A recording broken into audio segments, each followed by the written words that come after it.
우리가 야고보서 그러면 행함을 강조한 책으로 유명한데, 특별히 그 행함을 강조하는 여기 가운데 어떤 행함이 가장 소중할까를 우리에게 일러주는 정말 어려운 말씀인데 꼭 지켜야 될 그런 중요한 말씀 우리에게 전해주고 있습니다. 1절부터 한 절씩 읽어가면서 우리에게 하나님께서 어떤 삶이 온전한 신앙인의 삶인가를 일깨워주는데, 그 말씀을 깨닫고 실천하고자 다짐하는 이 한 시간 되기를 주의 이름으로 축복합니다. 첫 번째로 1절에 이렇게 시작합니다. 내 형제들아, 너희는 선생된 우리가 더 큰 심판을 받을 줄 알고 선생이 많이 되지 말라.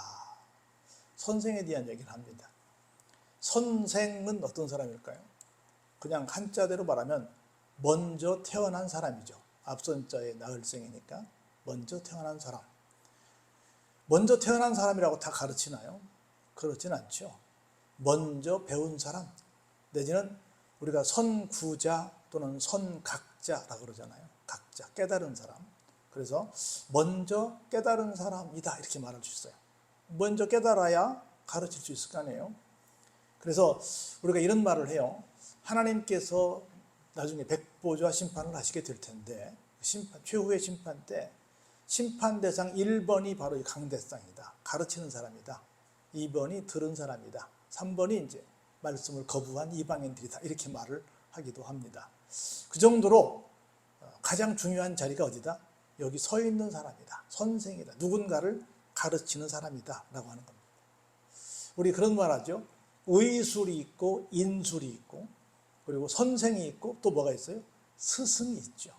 근데 이것은 있고 이것은 없다라는 말을 많이 합니다. 그래서 학생들은 선생님을 뭐라고 얘기해요? 스승님이라기보다는 지식을 파는 하나의 그냥 직업인이다 이렇게 또 평가하기도 합니다. 물론 잘못된 거지만 또 그런 평가를 받게 하는 또 요즘의 문제도 문제가 아닐 수 없다라고 하는 생각을 다시 한번 해봅니다. 그런 맥락에서 참 선생이 안 될 수는 없잖아요. 어떤 그룹에 어떤 모임에 누군가는 인도를 해야 되고 인도를 하는 사람은 끊임없이 가르쳐야 될 거 아니에요. 교회가 여러분이 아시는 것처럼 예수님의 3대 사역을 감당하는 곳인데, 예수님의 3대 사역의 1번이 뭡니까? 천국을 선포하셨죠. 두 번째, 그 내용을 자세히 풀어서 가르치셨죠. 세 번째, 연약한 지체들을 치유하셨죠. 예수님의 3대 사역이 선포와 교육과 그리고 치유인데, 두 번째 사역이 이 교육이기 때문에 반드시 누군가는 바톤을 이어서 가르쳐야 될 거 아니에요? 그래서 가르치는 사람은 뭐해라? 심판 대상이 되니 조심해라. 그리고 가능하면 가르치는 사람이 되라, 되지 말라? 되지 말라. 아무나 되지 말라라고 하는 겁니다. 정말 어려운 일이다 라고 하는 얘기를 1절에서 얘기합니다. 왜냐하면 그 2절에서 설명을 해요. 우리가 다 뭐가 많아요? 실수가 많죠. 미스테이크, 실수가 많지요. 그런데 만일 말에 실수가 없는 자라면 곧 어떤 사람이 된다? 온전한 사람이 된다. 능히 온 몸도 굴레를 씌울 수 있게 된다라고 하는 겁니다. 선생은 뭘로, 물론 다른 것으로도 가르치지만 주로 무엇으로 가르쳐요? 말로 가르치죠. 그렇죠? 물론 행동으로도 가르치고 뭐 여러 가지 많은 것들로 가르칠 수 있지요. 그런데 기본적으로 다 뭘 해야 돼요? 설명해야죠. 설명은 뭘로 해요? 말로 하지요. 설명 말로 하지요. 그래서 말에 실수가 없는 선생이라고 한다면 정말 온전하지요. 어떤 것도 다 컨트롤할 수 있지요. 그래서 볼까요? 우리가 말들의 입에 재갈 물리는 것은 우리에게 순종하게 하려고 그 온몸을 뭐 하는 것이다? 제어하는 것이다.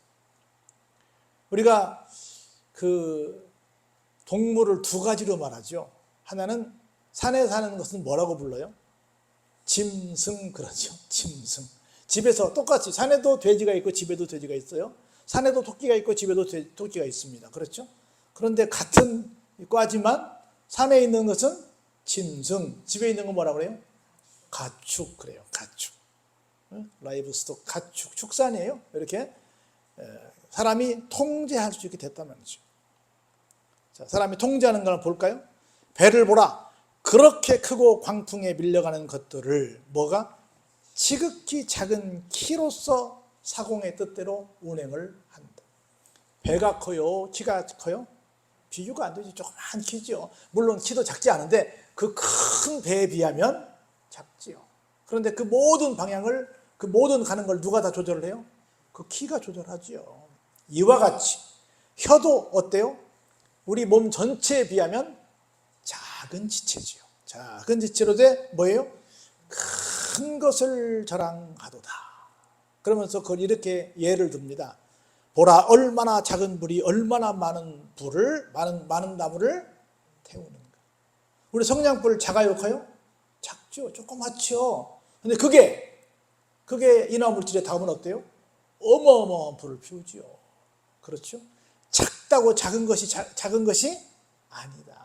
굉장한 영향력을 행사할 수 있다라고 하는 겁니다. 그래서 이렇게 얘기합니다. 혀는 곧 뭐다? 불이다. 불의의 세계다. 불의의, 정의의 세계, 공의의 세계가 되어야 되는데 불의의 세계가 됩니다. 혀는 우리 지체 중에서 온 몸을 더럽히고 삶의 수레바퀴를 불사르라니 그 사르는 것이 다 어디서 나요? 지옥불에서 나는 것이다. 혀를 잘못 굴리면 어떻게 된다? 죽는다. 큰일 난다.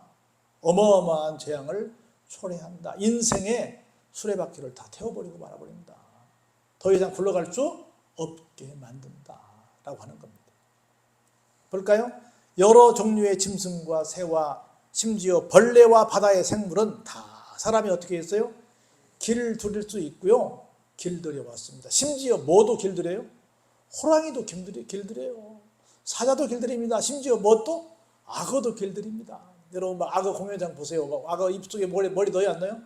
넣어요. 큰일 날 수도 있지만 넣습니다. 다 뭐 했어요? 길들여요. 돌고래도 바닷속에 있는 애도 막 길들입니다. 그렇죠? 길을 들여요. 그런데 볼까요? 혀는 능히 길들일 사람이 있다 없다? 없다. 그 혀는 뭐예요? 쉬지 아니하는 악이요 죽이는 독이 가득한 것이라. 얼마나 무서워요. 우리가 혀를 잘못 놀리면 이런 소리를 듣게 된다는 겁니다. 지금까지 우리가 살아오면서 우리들의 혀는 어떻게 움직였는가를 이 시간을 통해서 깊이 성찰해 봐야 될 줄로 믿습니다. 이것으로 우리가 주 아버지를 찬송하고, 이것이 뭐예요? 혀죠. 혀가 안 움직이면 말이 안 되잖아요. 혀로 말미암아 하나님을 찬송하고, 이것으로 하나님의 형상대로 지음을 받은 사람을 뭣도 해요? 저주도 합니다. 다시 말해서 한 입에서 뭐가 나와요? 찬송도 나오고 저주도 나오는데, 이것은 어때요? 사실은 마땅하지 않은 처사다라고 하는 겁니다. 다시 말해서 교회에 오면 막 하나님 감사해요 막 찬양을 하는데 밖에 나가면 뭐예요?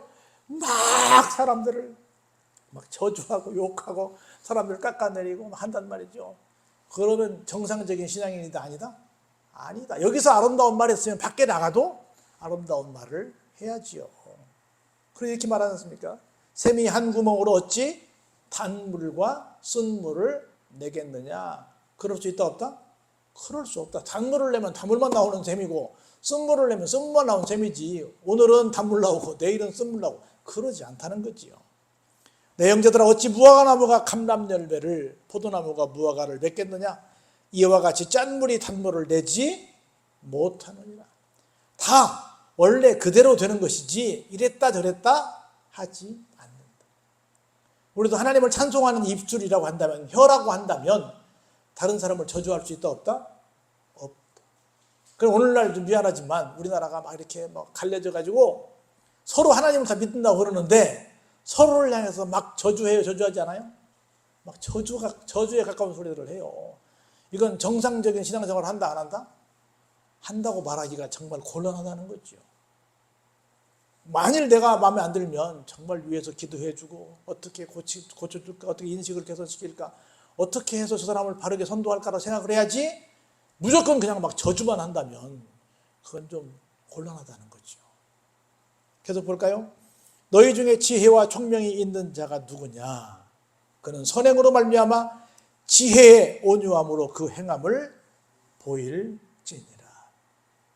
온유는 제가 몇 번 설명을 드렸는데 주인이 쓰기에 아주 잘 훈련된 그런 준비된 일꾼을 가리켜서 그 일꾼의 태도를 가리켜서 온유다 이렇게 말을 할 수 있어요. 그러면 그런 온유한 사람은 다른 사람을 저주하겠어요? 다른 사람을 끝까지 사랑하겠어요? 사랑하지요. 그러나 볼까요? 너희 마음속에 뭐가 있으면 독한 시기와 다툼이 있으면 뭐하지 마라? 자랑하지 말라. 진리를 거슬러 거짓말하지 말라. 이러한 지혜는 어떤 것이 아니에요? 하나님께서 주시는 위로부터 내려오는 지혜가 아니다는 겁니다. 땅 위의 것이고 욕심에 따라 나온 정욕의 것이고 심지어 누구의 것이에요? 귀신, 사탄 마귀 귀신의 것입니다. 시기와 다툼이 있는 곳에는 뭐가 있어요? 혼란과 모든 악한 일만 있을 뿐입니다. 지금 우리 사회를 혼란과 그리고 모든 악한 일들이 얼마나 많은지 몰라요. 아까 내가 밥 먹는데 뉴스에서 그게 나오더라고. 뉴욕타임즈에서 한국은 굉장히 치안이 안정된 나라인데 막 길거리에서 칼부림이 일어나고 막 그런 일이 생겨서 한국이 좀 이상해진 나라가 됐다. 이렇게 이제 보도하는 내용을 좀 봤어요. 이런 일이 한국에 없었는데 한국은 정말 전 세계적으로 가장 치안이 좋은 나라인데 이게 뭔 일인지 모르겠다. 지금 막 칼부림이 일어났고 또 계속해서 칼부림 하겠다고 막 선포한 사람들이 많잖아요. 그래서 어떻게 할 것이냐. 빨리 그 사람들 잡아야 되지 않겠냐. 막 어떻게 해야 될 거냐. 법을 만들어서 강하게 해야 되지 않겠냐. 막 지금 굉장히 많은 말들이 나오고 있어요. 뭐가 있어요? 혼란과 모든 악한 일들이 있다는 거죠. 뭐가 있으니까 그 속에 위로부터 내려오는 것이 아니라 아래로부터 오는 심지어 누구의 것? 귀신의 것을 받아들이고 있기 때문입니다. 제가 살아오면서 얼마 안 살았지만 지금처럼 이렇게 서로 나뉘어져서 극렬하게 다투는 시절이 또 있었을까? 물론 뭐 나는 전쟁을 치른 시대가 아니고 또 일제를 경험한 세대가 아니기 때문에 그때는 어떤지 모르겠습니다만은 적어도 내가 살아온 이후에는 이렇게까지 극렬하게 서로 대립한 적이 없는 것 같다. 근데 양쪽 다 뭐 한다고 그래요? 상당수가 하나님 믿는다고 그래. 다 기도한다고 그래. 자기들이 옳다고 그래. 그런데 이렇게 막 극렬한 대립이 온다는 것은 어느 한쪽도 상대방을 향해서 뭐 하지 않는다? 진짜 위로부터 오는 지혜를 가지고 사랑으로 대하고 있지 않다. 넌 나의 적이야 라고 하고 있지 절대로 긍정으로 바라보지 않고 있다. 제가 만나본 많은 사람들이 그렇게 하고 있더라고요. 그럼 우리에게 쐐기를 박습니다. 오직 위로부터 난 지혜는 뭐요? 첫째 뭐하고? 성결한 것이다. 하나님 앞에 거룩한 거지요. 다음에 뭐하고요? 화평한 것이다. 하나님 앞에 거룩한 삶은 어떤 사람이에요? 사람들과 화평하지요. 근데 오늘날 우리 사회를 보면 화평해요? 화평하지 않아요? 화평은 구경할 수가 없지요. 화평하고 또 뭐해요? 관용하고. 오늘날 관용합니까? 관용. 책에서만 나오는 글 아니에요. 지금 뭐 무조건 내 편 아니면 다 적인데 누가 관용을 해요? 그리고 양순하며. 지금 여자들한테도 야 양순하다 그러면 뭐라 그래요? 그거 목사님 성차별 이렇게 말할 거야. 양순한 모습이 있어. 옛날은 양순한 모습 얼마나 많았어요. 지금 여자들 잘못 건드리면 큰일 납니다. 이러고 성차별한테 난리 나죠. 누구한테 양순하다 그래봐요. 큰일 나죠. 그러면 양순하다는 건 좋은 쪽으로 봐요? 연약하다는 걸 봐요? 연약하다는 거 보죠. 그리고 긍휼과 선한 열매가 가득하다는 거예요. 지금 상대방을 향해서 긍휼한 마음 가져요? 상대방을 향해서 선한 열매를 막 맺고 있어요? 지금 시대에는 전혀 없는 것들만 가득한 거야. 그리고 뭐만 가득해요? 편견과 거짓만 가득. 다 편견 갈라져가지고 서로 내 편 아니면 적이야. 다 똑같은 뉴스를 보는데 이쪽 사람은 늘 좋다고 그러고 이쪽 사람은 늘 나쁘다고 그러고.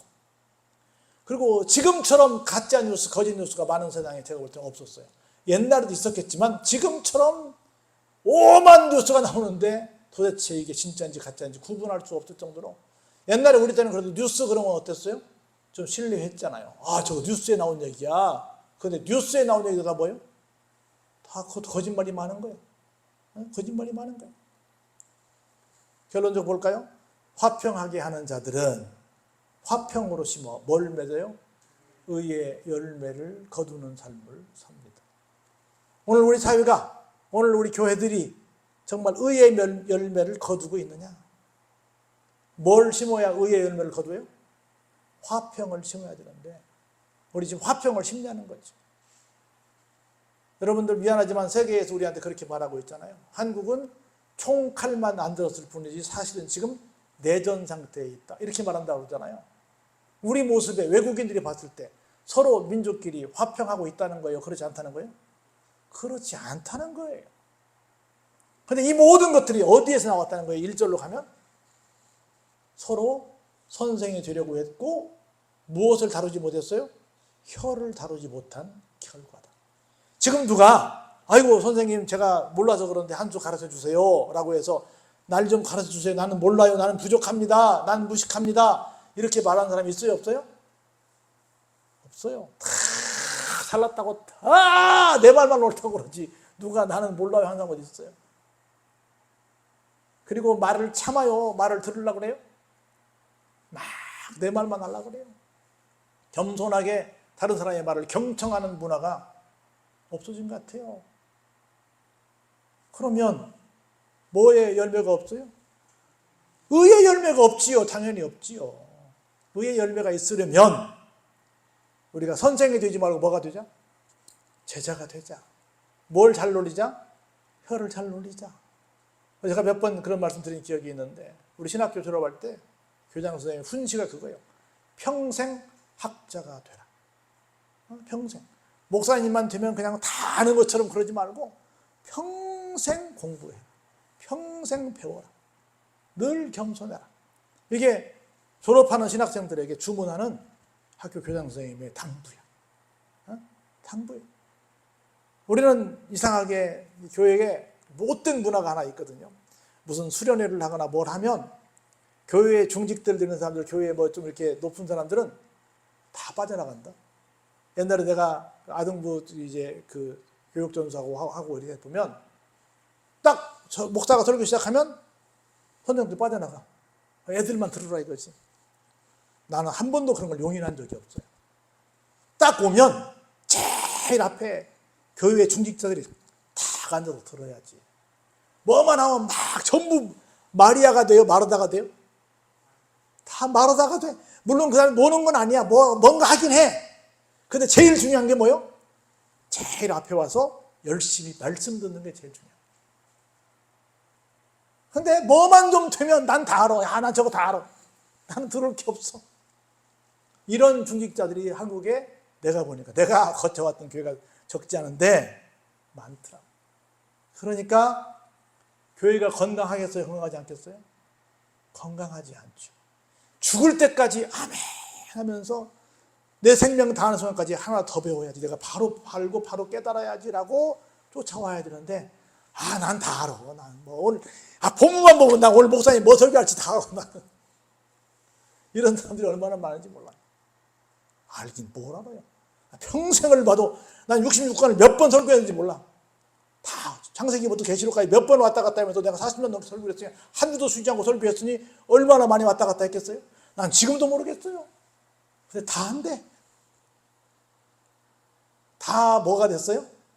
선생이 돼 있어. 다 선생이 돼 있어.